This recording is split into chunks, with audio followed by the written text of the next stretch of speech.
Well, good morning, everyone.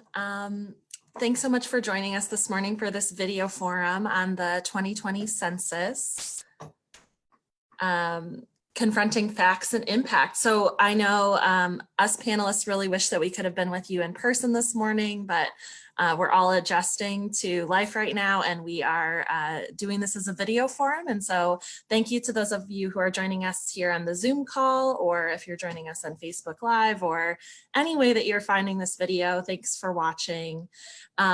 We are co-sponsored this morning by the Unitarian Universalist Congregation of Cleveland, the League of Women Voters of Greater Cleveland, and Hey Shaker, and we are thankful for the community's involvement in wanting to get a complete count in the 2020 census. And thank you to all of you who submitted questions ahead of time. We're looking forward to addressing those questions. I want to let our panelists introduce themselves. So maybe Daniel, could you introduce yourself and tell us where you work and how you've been involved with the 2020 census?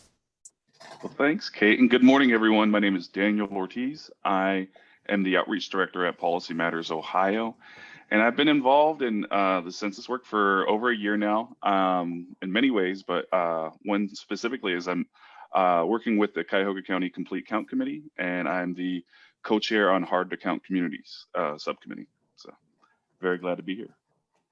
Great. And Simeon? Sure.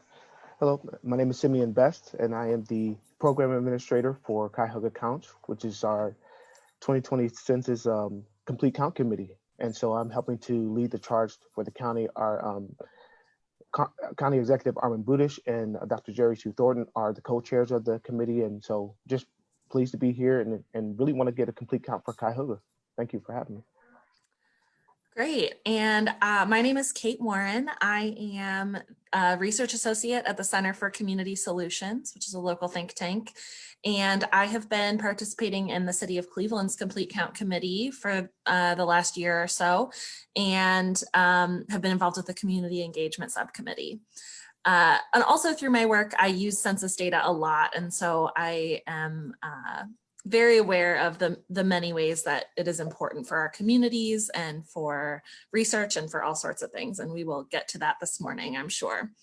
So some of the first questions that I was hoping we could address, there were a lot of questions that came in just around logistics, people wanting to know how they can participate or how different people in different situations should be able to participate. And so there was a question about how can people get a paper form? If they didn't get a paper form in the mail, how can they get a paper form? I guess I can just chime in on that one. So what happens is every household should have received a postcard by now. And from what my understanding with the U.S. Census Bureau, they have 4 touch points or 4 reminders. So they'll remind people to respond. There are some households that are going to automatically on the first time receive a paper questionnaire, but most households, they want to encourage people to respond online since it's the first time that this is available. After those 4 reminders, if you have not responded, you will receive a paper questionnaire. So just want to assure people that that will be available to you if you choose not to respond to the telephone or the online options.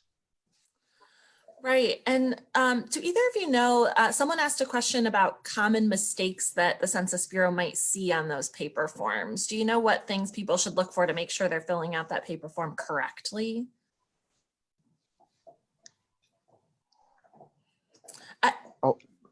I think one of the things I've heard about is people leaving things off on that paper form, whereas if you fill in the form online, it sort of guides you through it and it's hard to miss anything. But on the paper form, you just want to be sure that you are answering every question and filling out the form completely. So how do you think the internet, the being able to take the census online, how do you feel like that is going this time around, since it's the first time that we've done it? I'll just say from what I've heard, for people who have done it, they say that it's easier than what they thought, and it doesn't take as long. So that process has been easy. But for those, I think, who haven't done it, they're still a little skeptical about online. And, there's some people just not really familiar or they're not accustomed to doing online. And so, but overall, I think that people are coming back and saying, oh, it was easy, it was quick. and it really didn't take me that long. So that's what I've just been hearing. I would also add, just from what we're seeing with Ohio's self-response rates, we can see that Ohio has roughly just about 48% self-response rate, with just 41% coming from people responding via the internet. Now, when we start looking at the Cuyahoga County area, we start to see a lot of variation, right? So in communities like Shaker and other suburbs, you're seeing a higher self-response rate on the internet. I think Shaker's is just around 48.5%. But when you look at communities like Cleveland, which we're seeing a lower self-response rate at 34%, we're only seeing about 23% coming from the internet. So we're seeing kind of some of the challenges due to barriers of underinvestment in broadband, as well as that sort of legacy of digital redlining, really on full display. Yeah, I think that's a great point, Daniel. It's sort of like the internet, the online version works really well for the people who it works for. And if you don't have access to the device or to the internet access to complete the census, then it's not going to work for you. And I know that's also a challenge in some very rural parts of the state where they have low internet access. So great point. So how are college students counted if they don't fill out the online form, or just in general? Can we talk a little bit about how college students are going to be counted? Whoever sent in this question sort of included some different scenarios about a college student who had to go home due to the coronavirus epidemic, and maybe somebody who's staying with a boyfriend's family during this time, or there's all sorts of unique temporary situations. How are college students to respond? I guess I could start off by just saying, I know that the Census Bureau has the group quarters enumerators. And so they reach out to the colleges, and they are connected with the, let's say, administrators of the dorms on the college campuses. And so there's like, I think 4 options that those administrators can choose. They can have, they can come in, the census worker can come into that dorm and have the students fill out those forms, or they can submit an electronic version where they just upload whoever's in that, that dorm. So they should be counted where they are, though. So that's what we want to make sure people understand, that even if you've gone home, if you're a student who went home due to the coronavirus, you should be counted where you are staying, or you would have been staying on your college dorm April 1st. So I think we just want to definitely communicate that, that's where you should be counted. Right. So college students should be counted at their usual residence. If they're in a sort of temporary situation, they should be counted where they would normally be living on April 1st. And then there was a question about roommates. The reality is, if you were living in an apartment or something with roommates, you need to communicate with your roommates and talk about your plan as your household to complete the census and make sure that you all are counted. This is true. And I also would add that I know Senator Elizabeth Warren had introduced and proposing legislation for the administrative count provided by universities to also cover people who are living off campus. That is yet to happen. But that's something that we're hopeful about, right? Because I know that they're taking steps to try to make sure that college students are counted at their universities, because that's where they stay most of the year. And we know that that's a group that's traditionally a hard to count community. And in this current circumstance, I think it makes it even more difficult to count them accurately. So we're really looking to legislators and advocating that they take steps to ensure a complete count and an accurate count of our university and college students. Yeah, so that question really gets at people on sort of the younger end of the spectrum, but we also have a question about older adults in our communities. And we know many of those people may have technology challenges. So given our current circumstances, where we are all sheltering in place, what's the plan to reach our senior residents who don't have the technology to complete the census online? And there's also a question about, will the deadlines be extended, which I know we plan to talk more about later on too. But how are you reaching seniors? I would say just working with the Department of Senior Adult Services, I know that they had several strategies prior to the coronavirus where they were going to, have some tablets out to the senior centers. But prior to that, they've been doing holding a lot of forums and just communicating to our seniors about how important it is, and actually assisting them. So actually helping them to navigate through the whole process. But I think at this point, there may be a process where for these senior centers that they will bring the enumerators will reach out and maybe have forms for them to fill out so that they are counted, and especially for those who don't have that access to the internet. But I don't have the full information of how that process is really rolling out now. I think some of the good news that I've seen related to seniors is that older adults are some of the most enthusiastic to participate in the census, and tend to be civically engaged and tend to have high voter participation rates and all of those sorts of things. So it's like they want to be counted, and sometimes that's half the battle. But again, that goes back to the paper form question, which is that if you didn't receive a paper form in the mail, it is coming. So even if you don't have that technology, you can still fill out that paper form when it comes to your house and mail it in. So what's the timeline for completion of the census? Can one of you walk us through some of the important dates that have passed and that are coming up?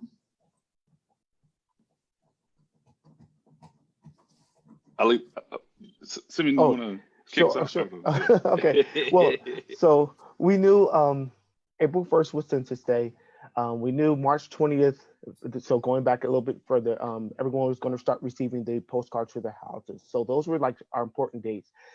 July 31st was going to be the cutoff for the count for the Census Bureau. But we know now that they've extended that date, I believe, to August 14th.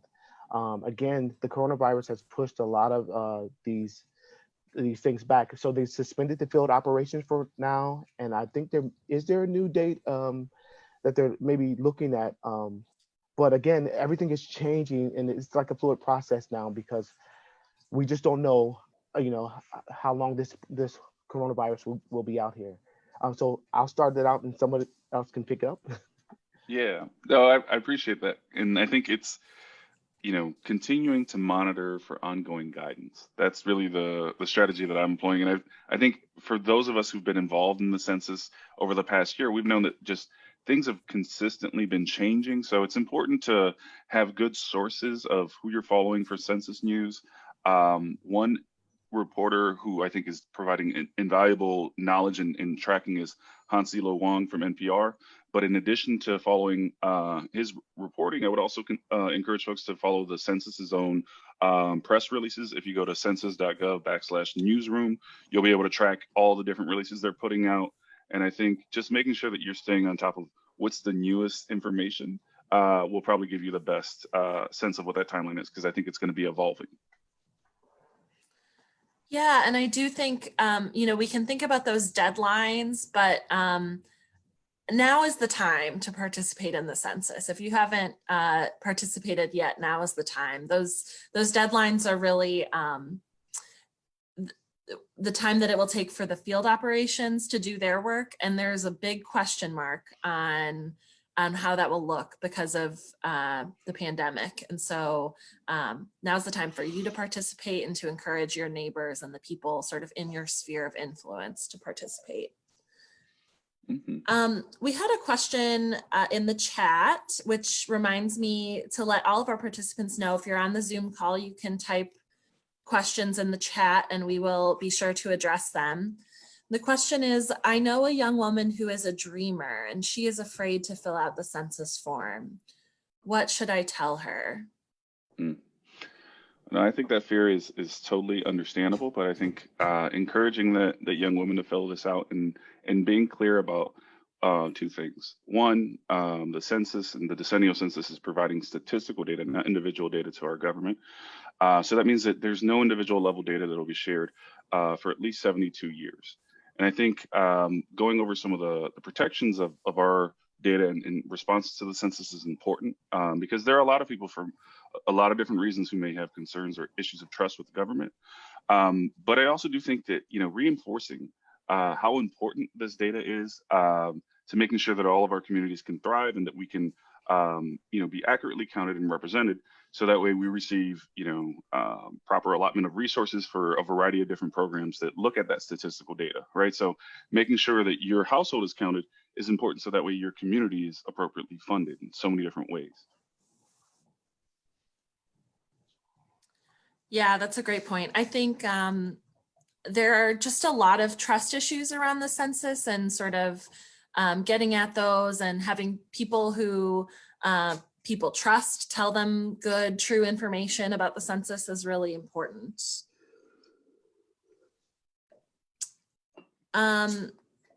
There's a question from Lori in the chat about, I'm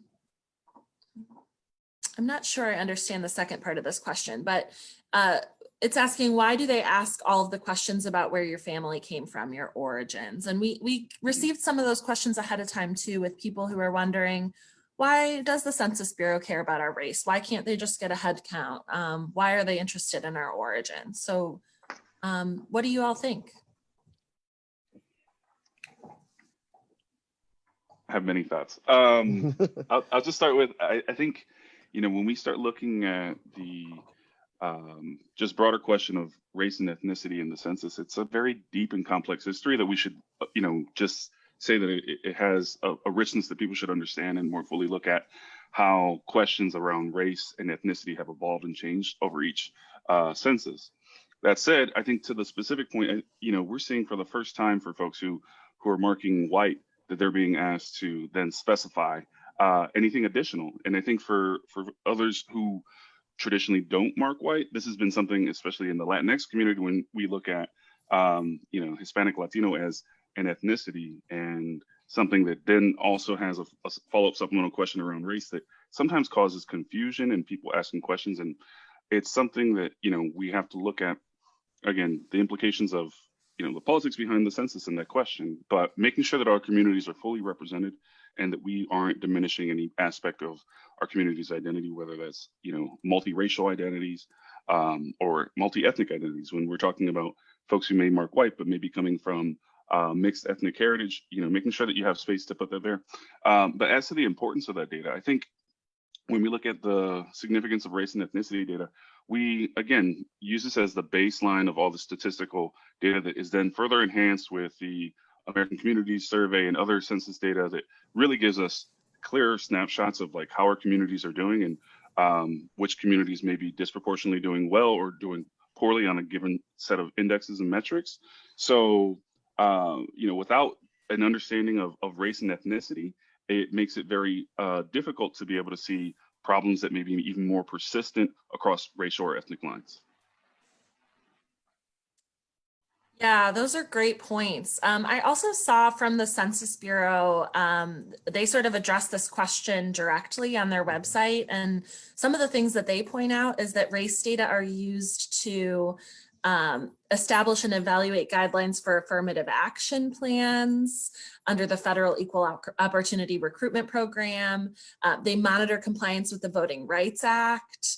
And so we think about some of these ways that the federal government is actually trying to make sure that policies are implemented equitably, but it's really hard to do that if you don't have the data about who the people are who are living in your community and what their race and origins are.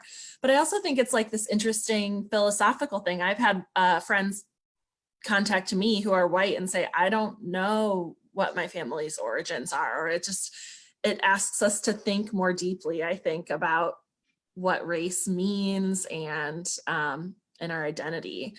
I'm also going to drop in the chat a link to my colleague wrote a blog about the history of the race question on the census, which I think is an interesting read for anyone who is interested. I think I'm getting at the second part of Lori's question, which is what happens if people leave the answer to that question blank on the census? She says she knows people who have left that area blank, and will they be counted? And from what I understand, yes, they will be counted. If the form is incomplete, however, you may hear from the census in another way to get a more complete response to your form. So if you're looking to avoid having a census taker come to your house, the best way to do that is to complete the form entirely. The other thing is you are asked to provide a phone number, and they could call and follow up with you if they are looking for a more complete response. Let's see. We have another question about, are there any surprises in the data that you've seen so far on participation or other measures? So as we're looking at those self-response rates and what we can see as it's coming in, anything surprising?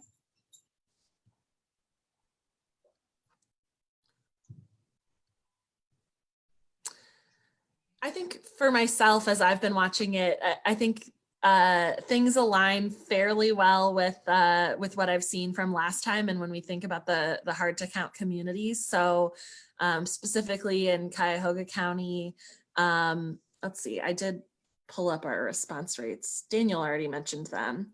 But the city of Cleveland's response rate is considerably lower than the county overall. So the county, as of this morning, the county is at 45.9% participation, and the city of Cleveland is at 34.3% participation.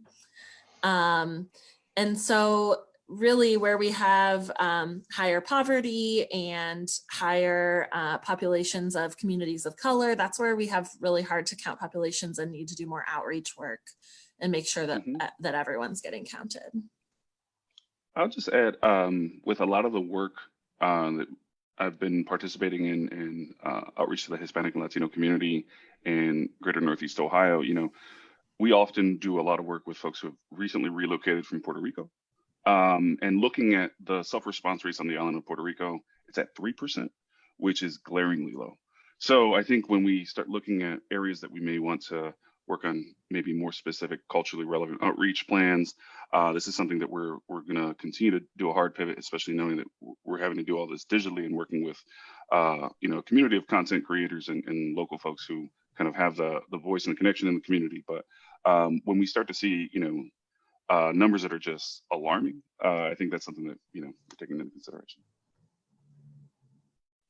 Yeah, great point. We also have a question about how will residents of nursing homes be counted for the census? Someone says, my mother's mail comes to my house because I'm her power of attorney, but she has a different address for her residence. So I think for nursing homes, again, they're part of that service base. So those enumerators will be, you know, coming out and getting the numbers or getting the census forms filled out from them. So yes, her address, she'll be counted at the nursing home. And I think that's where it's mostly important. So whatever community that is in, they'll get that credit for her being there. Yeah, that's exactly right. There's also a question about what is East Cleveland's response rate. I did not look that up, but I can drop a link to the response rate map, which is interactive, in the chat. I just pulled it up. Oh, yeah, awesome. It's 23.6%. Cool. Daniel, could you also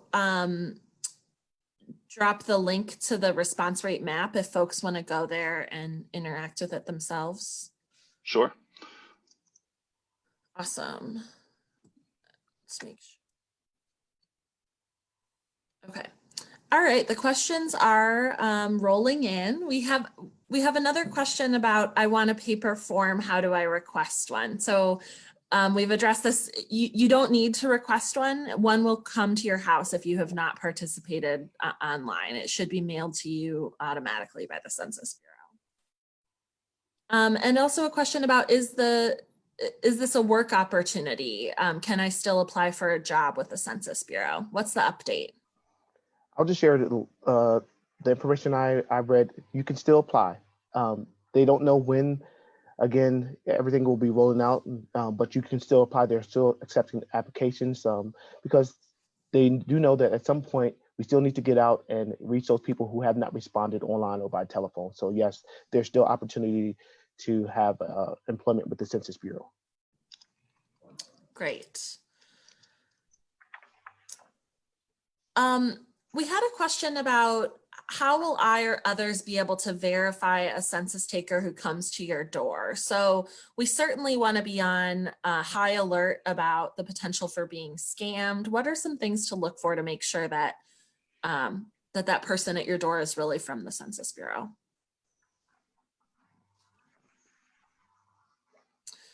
I know I've heard that they will all be wearing official Census Bureau shirts, and they will have official Census Bureau badges. And so you can look for that and ask to see that.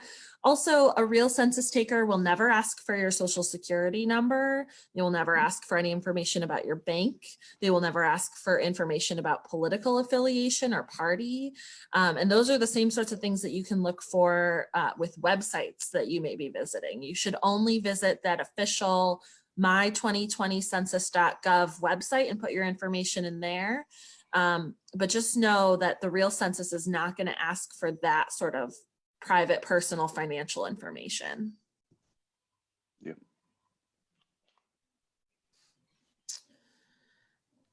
Let's see. Let's talk a bit more about how things are changing related to the coronavirus pandemic. I know we've talked about the timeline being extended. We also have some questions about I'm not sure we know the answer to this, but I will throw it out to our panelists. How might workers be redeployed if the virus prevents workers from going door to door? I think you're right.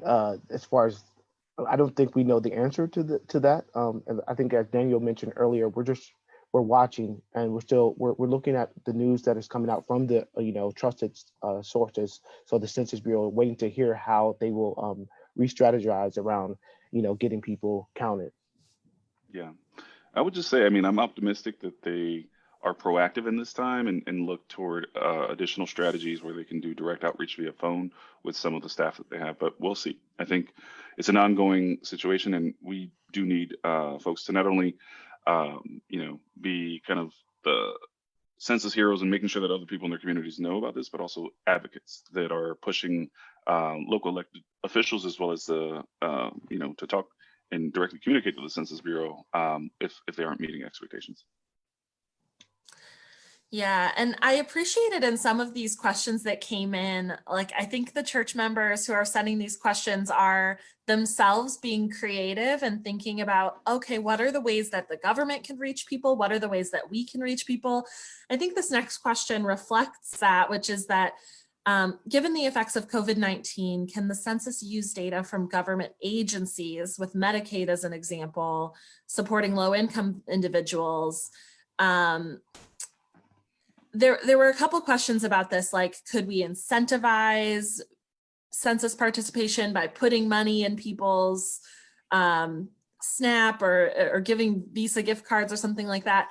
And my response to that is, like, that seems so creative. And also, we should be comforted by the fact that the census is not connected to those other agencies. That's part of how census data is kept private and confidential, is the fact that the census will not give that data even to the Department of Health and Human Services, or even to Immigration and Customs Enforcement. And so there's a really good reason why the government can't use those kinds of tools, and it's because that would jeopardize the privacy of your data. So really, to uphold the integrity of the census, we can't have those sorts of incentives. Let's see. How does the deadline extension change the timeline of redistricting, or when we will receive the data? I think that's to be determined. There's still the expectation that the census data will be delivered to the president by the 31st of December, and that things will continue to move forward. And I think until there's any official guidance on changes of that timeline, then we're expecting things to move forward with redistricting happening in 2021 as planned. Yeah, we have not seen any official word of that being changed. And really, it's the constitutional requirement that the census be completed in this calendar year. And so, this is unprecedented, but we have not seen an extension of that final date. Someone asks, so far we're behind. Cleveland and maybe Cuyahoga County are behind the curve with census results. Columbus has a higher return rate than us, and Cincinnati does as well. what can we learn from those cities and why are they so far ahead of us? I'm going to defer to Daniel or Kate because I don't keep up with Columbus and Cincinnati, which maybe I should. Maybe we should be looking at them. But I don't know. What do you guys think? Let me put on my data nerd hat for a moment and remind folks that Columbus is a very differently comprised city than Cleveland. So Columbus has an interesting history of sort of annexing some of its suburbs. And so the population of Columbus looks very different than the population of Cleveland. There's lower poverty in Columbus, and in large part, that's because of that history of annexing those suburbs. So it's almost as if you were to take Cleveland and all the inner ring suburbs and then look at the response rate. That's what you might get for in Columbus. So, and I also think, last time in 2010, Cuyahoga County had one of the lowest response rates in the state. And again, it's that we have a high, hard to count population. And so we have to do a better job as a community of reaching our community members. Yeah, and I would add, I think when you look at the three C's, we see Cleveland there, but I think to your broader point of county level data, Cuyahoga County, I think, is doing best. I would have to rerun the numbers, but I know a few days ago, Cuyahoga County was doing better than Franklin and Hamilton County. So this is something where, we also do need to continue to work on adapting strategies for outreach to hard to count communities right now, especially folks who are without reliable phone or internet service. We know that that's a community that right now would be getting a lot of touches and that right now aren't. So that's a challenge, and we have to, step up to that challenge. Yeah. So we also received a question. This is like maybe sort of a very specific concern, but someone says they received a census form where the wrong suburb was listed. The zip code was correct, but they live in Shaker, and the census was saying they live in Beechwood. I read that question. I don't have a 100% answer there for you, but what I will say is that the addresses that the Census Bureau uses to send out the forms come from the Postal Service.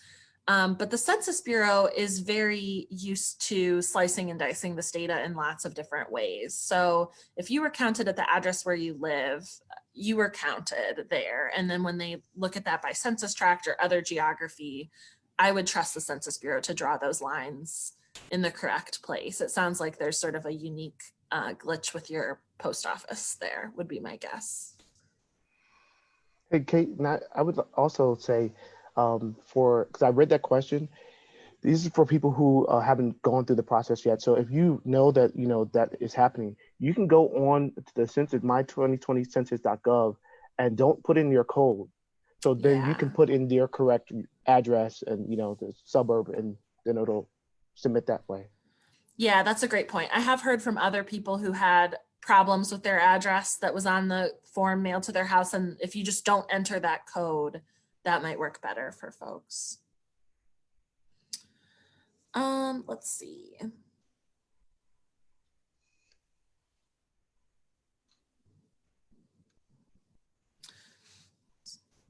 So if at the end of the census period, it's obvious that there has been a significant undercount, is there any recourse, and can the deadline be further extended?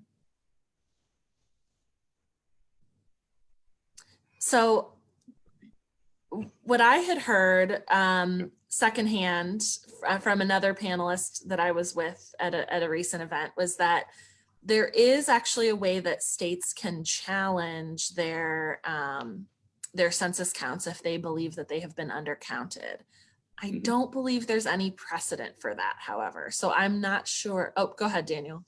Well, I'd spoken with someone who was previously worked with providing legal services for the city of Cleveland, and this is something that I think sometimes cities can mount legal challenges to the count. So I think that there is a pathway towards advocating for either citing other statistical data sources or denoting that that people feel the count isn't accurately representative of a city or municipality. Great. We are nearing the end of the list of questions that we received ahead of time. I have a few more, but I want to encourage folks, if you have questions, to ask them in the chat and we will try to address them. But in the meantime, what are some things that people can do to help get a complete count in our communities? What are some ideas? I would say that I know that right now everyone's going to social media because as people are at home, you know, they're on social media, they're watching. And so if we can put out just messages and about the census and maybe just the link and just how important it is, I think if your friends, you know, see you putting it out, that you're a trusted voice to them, or your family members, you're a trusted voice. So that's one way. Another way I thought about is a lot of our faith-based organizations are doing virtual services. So we can get those leaders to just say, hey, to all the parishioners, fill this out. It takes less than 10 minutes, only 9 questions, you know, things like that. So just a couple ideas of ways that we can help since we're confined at this point. I would echo that. I mean, I think sharing that link, my2020census.gov, right? But yeah, definitely number one is make sure that you fill out your census. Number two, help someone else fill theirs out and continue to, I mean, as we are currently physically distancing, you know, you can still be social and call people, check in on folks that you haven't heard from in a while. And, you know, as you're thinking it through, you know, think about some of the people who may fall into these hard to count categories and be intentional about having, you know, a good check-in conversation where you bring this up. But I would also say, you know, just we need to continue to grow this community of folks who can become census advocates in our community and people who are monitoring everything that's going on, a changing situation, and also who are sharing good resources with good information, right? We want to continue to share resources and content to promote, you know, a full and complete count of our communities, and we need everybody's help to do that. Yeah, I think those are great points. I know I've been very active on my personal social media and encouraging people to take the census. And it's been sort of fun because I think I've been a bit like a broken record and people might be sick of me by now. But I've heard from people on Facebook and Instagram that I haven't heard from in years who messaged me to say that they completed their census. So that's been sort of fun to keep in touch with people that way. And I would say, again, if you are someone that your friends or your family trusts, then you are the best person that can reach them with this message that taking the census is important. And I would also say that at this time when things feel a little bit crazy in the world, that taking this, I've heard a lot of people say that taking the census felt like sort of calming and like something that they could just sit down and do and know that they did something good for their community today. Mm-hmm. And so encouraging people with that message that it's so simple and it's so important. So why not do it? No, you're right. I think we all have agency, and I'm going to shout Kate out with your innovation of promoting census selfies, right? Like, you know, we need to show ourselves as being census heroes in this moment and document this process. So, yeah. We had a question about, is there a better alternative for doing the census in the future instead of physically counting people? And you know, my gut response to that is this is the first year that we're doing the census online, and that is the alternative. It's not an alternative for everyone, but that's a really important alternative. And I can't imagine what this effort would look like right now if that weren't an option. Right. Anyone else want to add to that? No. I agree. Yep. There's a question about, can church leaders and other volunteers actually sit down and help homeless people fill out the form at a social distance? Simeon, do you know, and can you address how the homeless count works? Because I don't think that regular folks should just be going out into the street and trying to help homeless people take the census. Right. So the Census Bureau reached out to us, and so the county's Office of Homeless Services and the various coalitions, they have people who already are engaged with the homeless population, and so they're pairing up with the U.S. Census enumerators so that they can go out and go to those identified places. Some people are unsheltered, and so they know those places. So I think it's best that, you know, like you said, we don't have the regular population going out, but these people who know the people, they're familiar with them, and they can, you know, better get that count. Um, I yeah, I think it's a great idea, but just considering all that, you know, that's going on, we should leave it to those trusted people to do that work. Yeah. And there's also a question about who can fill out the census form for people who have maybe developmental disabilities or delays and maybe would be challenged in filling out the form themselves. Do we know of any resources for folks who might fall into that category? Not offhand. My thought is, if they're living with someone, you know, hopefully that person will count them, and so they won't have to do that by themselves. Or if they're living in a facility, of course, then they'll be counted that way. Those are my initial thoughts. Yeah, and I would also say if you have questions about that, to reach out to any sort of agency that that person is working with, that those folks are probably in communication with the Census Bureau and have advice on that as well. All right, we have covered a lot of ground here, and I'll give it a few moments in case there's any last minute questions in the chat. But is there any closing message that you all would like to leave us with as we think about the 2020 census?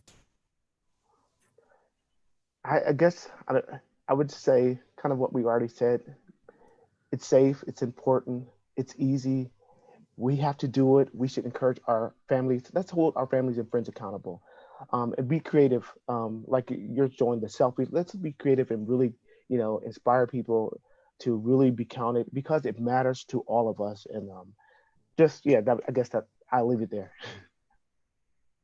I would just echo that sentiment. I would also just add that, you know, this is a requirement. This is something that we're required to do. So I encourage folks to see this as a responsibility for all of us. And if you know folks who are kind of struggling with that, to really just take the time to listen, to understand that, you know, a lot of people are approaching this from a different position, but to, at the end of the day, make sure that all of our communities are counted accurately, is really on all of us. So let's all do our part. Yeah, I think that's great. I think if you are watching this and you have not yet been counted, what are you waiting for? Why not let today be the day? Go online and be counted, or call, or wait for that paper form if that's what you're waiting on. But no time like the present to be counted. Well, we want to thank the Unitarian Universalist Congregation of Cleveland for organizing this video forum. This is a really important issue, and we appreciate your congregation for lifting it up and for caring and for all of your thoughtfulness around these questions. We also want to thank the League of Women Voters of Greater Cleveland and Hayes Shaker, and shout out to Brad, who's been our tech guy behind the scenes, making sure you can see and hear all of us. We are really appreciative of you all for joining the call this morning, and hope that you have a good rest of your day. Thanks, everyone. Thanks. Goodbye. Thanks.